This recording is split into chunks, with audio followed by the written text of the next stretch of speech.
हिंदू धर्म का एक महान ग्रंथ भगवत गीता, कुछ नया सीखने वाली जिस पर तो हर कोई सकता है, मगर उसकी सही समझ सिर्फ कुछ ही लोग के बस में है।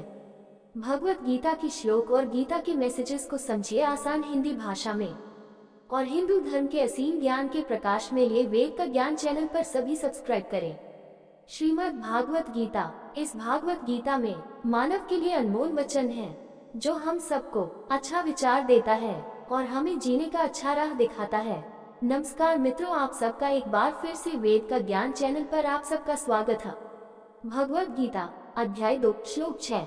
न च तद्विदं कत्रन्नो गर्यो यद्वा जयेम यदि वा नो जयेयु यानि हत्वा न जेजि विषमस्त्यवस्थिता प्रमुखी धार्त राष्ट्रा। न च तद्विद्मः कतारन्नो गर्यो यद्वा जयेमा यदि वा नो जयेयु यानि हत्वा न जेजि विषमस्त्यवस्थिता प्रमुखी धृतराष्ट्र। न नहीं च तथा एतत् ये विद्मः हम जानते हैं, कत्रात जो न हमारे लिए गर्या श्रेयस्कर है, यथवा चाहे जयमा हम जीत सकते हैं, यदि वा अथवा न हमें जयो वे जीत सकते हैं, यान जिसे इफ अवश्य हत्वा हत्या करके, न नहीं जिजी विषम हम जीने की इच्छा रखते हैं, ते वे अवस्थित खड़े हैं प्रमुखे हमारे सामने धृतराष्ट्र के पुत्र। न च तद्विद्मः कत्रन्नो गर्यो यद्वा जायमा यदि वा नो जयेयु यानि हत्वा न जिजि विषमस्त्यवस्थितः प्रमुखे धृतराष्ट्रः। अनुवाद: हम ये भी नहीं जानते कि इस युद्ध का कौन सा परिणाम हमारे लिए बेहतर है, उन्हें जीतना या उनके द्वारा जीतना।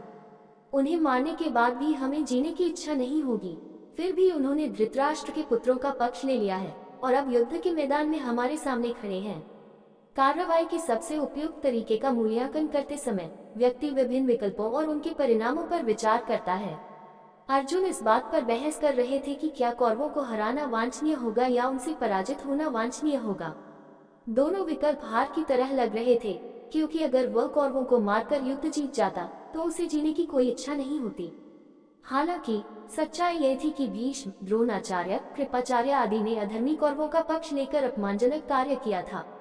उनके लिए अतकौम शब्द का प्रयोग किया गया है, जिसका अर्थ है धन और पद से आसक्त होकर उन्होंने दुष्ट दुर्योधन का पक्ष लिया था। अतः युद्ध में उनका मारा जाना एक स्वाभाविक परिणाम था। वास्तव में युद्ध के बाद भीष्म ने स्वयं स्वीकार किया कि जो शिक्षक नीचतापूर्ण कार्य करता है उसे त्याग दिया जाना चाहिए। यहाँ भीष्म का विशेष उल्लेख आवश्यक है। श्रीमद्भागवत श्लोक 9.2.2.19 के अनुसार वह श्री कृष्ण के बहुत बड़े भक्त थे। वह अपनी इंद्रियों का स्वामी था और वीरता तथा उदारता की प्रतिमूर्ति था। वह परम सत्य का ज्ञाता था और उसने अपने जीवन में सदैव सत्य बोलने की प्रतिज्ञा की थी। यहाँ तक कि मृत्यु भी उसके पास तभी आ सकती थी जब वह उसे स्वीकार करना चाहता था। विभिन्न कारणों से उन्हें भागवत में वर्णित 12 महान हस्तियों या महाजनों में गिना जाता है। स्वयंभू नारद, शंभु कुमारा, कपिलो, मनु, प्रहलादो, जनको, भीष्मो, बलिर्वय, साकिरवयम 6.3.20v1। ये धार्मिक सिद्धांतों के 12 महान ज्ञाता हैं। प्रथम जन्मे ब्रह्मा, ऋषि नारद, भगवान शिव, 4 कुमार, भगवान कपिल, देवहूति के पुत्र स्वयंभू मनु, प्रहलाद महाराज, जनक महाराज, दादा भीष्म, बाली महाराज, सुखदेव मुनि और वेद व्यास।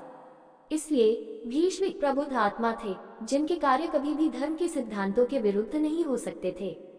हालांकि उनका गहन चरित्र सांसारिक तर्क से परे था। भले ही वह कौरवों के पक्ष में लड़े, उन्होंने युद्ध से पहले युधिष्ठिर, पांडव भाइयों में सबसे बड़े, से कहा, मैं अधर्म के पक्ष में लड़ने के लिए बाध्य हूँ, लेकिन मैं तुम्हें वरदान देता हूँ कि तुम विजयी होगे। भीष्म जानते थे कि धर्मात्मा पांडव, जिनके पक्ष में परम भगवान श्री कृष्ण हैं, वे कभी हार नहीं सकते। अधर्म का पक्ष लेकर उन्होंने दिखाया कि स्वर्ग और पृथ्वी की सबसे बड़ी ताकतें भी इस पवित्र युद्ध में अपवित्रता को जीत नहीं दिला सकी।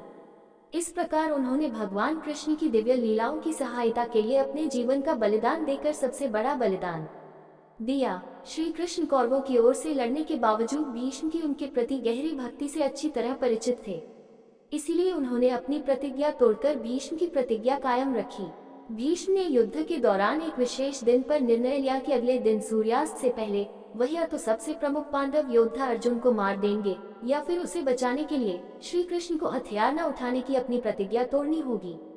महाभारत का युद्ध कवि भीष्म द्वारा की गई प्रतिज्ञा का वर्णन इस प्रकार करते हैं। अजू जो हरे ही न शास्त्र गह तोलाजो गंगा जनी को शांतनु सुख न कहो संत सूरदास मीटो। यदि मैं परम भगवान श्री कृष्ण को हथियार नहीं उठाऊंगा तो मैं अपनी माँ गंगा को लज्जित करूंगा और मैं राजा शांतनु का पुत्र नहीं हूँ। भीष्म ने इतनी वीरता से युद्ध किया कि अर्जुन का रथ चकनाचूर हो गया और वह जमीन पर फंस गए। उस अवस्था में श्री कृष्ण ने रथ का पहिया उठाया और भीष्म को अर्जुन को मारने से रोकने के लिए आगे आए। भीष्म ने रथ के पहिए को हथियार के रूप में हाथ में लिए हुए भगवान को देखा और बड़ी मुस्कुराहट में फूट पड़े। वह समझ गया कि भक्तवत्सल भगवान, अपने भक्तों को प्रसन्न करने वाले भगवान ने अपने भक्त की प्रतिज्ञा का सम्मान करने के लिए अपनी प्रतिज्ञा तोड़ दी है। वास्तव में भगवान कृष्ण के प्रति भीष्म की भक्ति में बहुत ही रसिक मिठास से भरपूर स्वाद था। वह वृंदावन में श्री कृष्ण की लीलाओं का ध्यान किया करते थे। वहां शाम के समय जब भगवान जंगल में गायें चराकर गांव में लौटते थे तो गायों के खुरों से उठने वाली धूल उनके मनमोहक मुख को सजा देती थी, जिससे उनकी शोभा और माधुर्य बढ़ जाता था। महाभारत के युद्ध के दौरान घोड़ों के टापों से उठने वाली धूल से भी श्री कृष्ण की सुंदरता बढ़ गई थी और उन्हें वहां अपने भगवान के दर्शन, दिव्य दृष्टि प्राप्त करना पसंद था।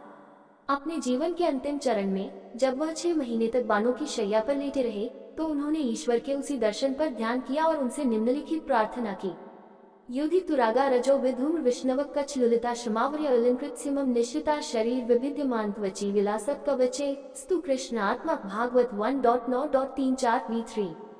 युद्ध के मैदान में भगवान कृष्ण के लहराते बाल घोड़ों के टापों से उठी सफेद धूल से ढके हुए थे और रथ चलाने में उनके शारीरिक प्रयास के कारण उनका चेहरा पसीने की बूंदों से ढका हुआ था। ये मेरे प्रभु की शोभा बढ़ाने वाले आभूषणों के समान थे और मेरे तीखे बाणों से लगे घावों ने सजावट को और भी तीव्र कर दिया। मेरा मन उन श्री कृष्ण का ध्यान करे। भगवान कृष्ण ने उनकी प्रेमपूर्ण भक्ति का प्रतिफल स्वयं भीष्म से मिलने उनके बाणों की शैया पर जाकर दिया और उनके सामने भगवान के दर्शन के साथ भीष्म, महान महाजन, ने अपनी इच्छा से अपना शरीर छोड़ दिया। दोस्तों, आप सबसे मेरा निवेदन है कि आप हमें सपोर्ट करें। वीडियो आपको अच्छा लगा हो तो लाइक, शेयर, सब्सक्राइब जरूर करें। धन्यवाद।